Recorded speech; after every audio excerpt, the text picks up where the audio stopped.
देखंतु मंत्री नव दास हत्याकांड एक राजनीतिक हत्याकांड। मो बापा गोपाल कृष्ण दास को फसाई दि जाइछि।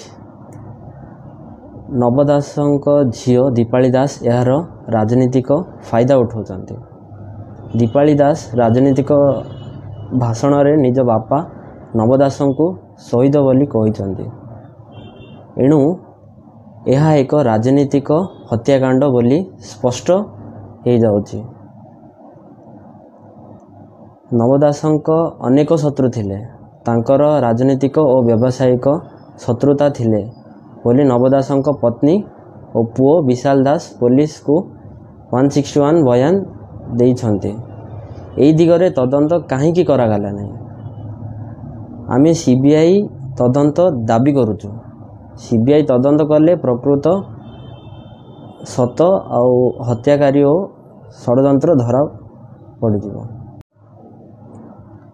देखंतु मंत्री नव दास हत्याकांड एक राजनीतिक हत्याकांड। मो बापा गोपाल कृष्ण दास को फसाई दि जाइछि। नव दासंक झील दीपाली दास यार राजनीतिक फायदा उठाउछन्ति। दीपाली दास राजनीतिक भाषण रे निज बापा नव दास को शहीद बोली कहिसन्ति।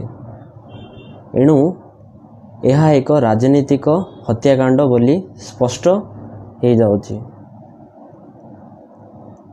नव दासंक अनेक शत्रु थिले, तांकर राजनीतिक और व्यावसायिक शत्रुता थिले बोली नव दासंक पत्नी और पुओ विशाल दास पुलिस को 161 बयान देइछन्ते।